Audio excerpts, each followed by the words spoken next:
ইরানের সমৃদ্ধ ইউরেনিয়ামের ওপর এখন আমেরিকার গোয়েন্দাদের কড়া নজর। কেউ যদি সেই ইউরেনিয়ামের ধারে কাছে যাওয়ার চেষ্টাও করে তবে তাকে রেহাই দেওয়া হবে না বলে হুঁশিয়ারি দিয়েছেন আমেরিকার প্রেসিডেন্ট ডোনাল্ড ট্রাম্প। রবিবার হোয়াইট হাউসে ফুল মেজার উইথ শেরিল অ্যাটকিনসন অনুষ্ঠানের সাক্ষাৎকারে এমন হুঁশিয়ারি দেন তিনি।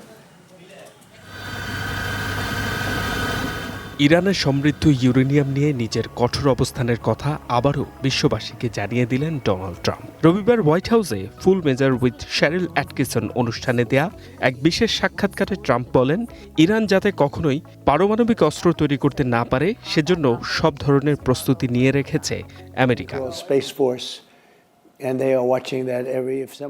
আমরা এই জায়গাটার উপর দিনরাত 24 ঘন্টা নজর রাখছি। আমি মহাকাশ বাহিনী বা স্পেস ফোর্স তৈরি করেছি যারা প্রতিটি মুহূর্ত পর্যবেক্ষণ করছে। সেখানে যদি কেউ হেঁটেও যায় তবে আমাদের প্রযুক্তির সাহায্যে আমরা তার নাম ঠিকানা বলে দিতে পারবো। সোজা কথা হলো, কেউ যদি ওই ইউরেনিয়ামের কাছে যাওয়ার চেষ্টা করে তবে আমরা তাদের উড়িয়ে দেব।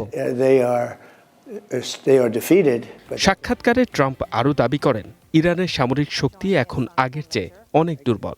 তাদের নৌবাহিনী বা বিমান বাহিনী এখন আর আগের মতো অবস্থায় নেই। ট্রাম্পের মতে আমেরিকার এই কড়া নজরদারির কারণে ইরান এখন এক প্রকার কোণঠাসা। তিনি বলেন, ইরানকে ইউরেনিয়াম সমৃদ্ধ করার সুযোগ দেয়া মানেই হলো পুরো বিশ্বের নিরাপত্তার জন্য হুমকি তৈরি করা। ট্রাম্প জানান, এই নজরদারি শুধু স্থলপথে নয় বরং অত্যাধুনিক স্যাটেলাইটের মাধ্যমেও চালানো হচ্ছে। আমেরিকার গোয়েন্দা সংস্থাগুলো ইরানের পরমাণু কেন্দ্রগুলোর প্রতিটি ইঞ্চি নজরে রাখছে। আমরা খুব অন্ধকারে গিয়েও তাদের লক্ষ্যবস্তু ধ্বংস করার ক্ষমতা রাখি। আমরা এর আগেও তাদের পারমাণবিক সাইট গুড়িয়ে দিয়েছি।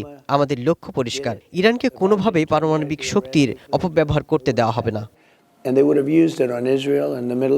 বিগত বছরগুলোতেই ইরানের উপর বিভিন্ন অর্থনৈতিক ও রাজনৈতিক নিষেধাজ্ঞা আরোপ করেছে আমেরিকা। বিশেষজ্ঞরা মনে করছেন, ট্রাম্পের এই উড়িয়ে দেওয়ার হুমকি মধ্যপ্রাচ্যের রাজনীতিতে নতুন করে অস্থিরতা তৈরি করতে পারে। তবে ট্রাম্পের এই হুঁশিয়ারির পর এখনো পর্যন্ত কোনো প্রতিক্রিয়া জানায়নি Iran. H M Ataullah, one international desk.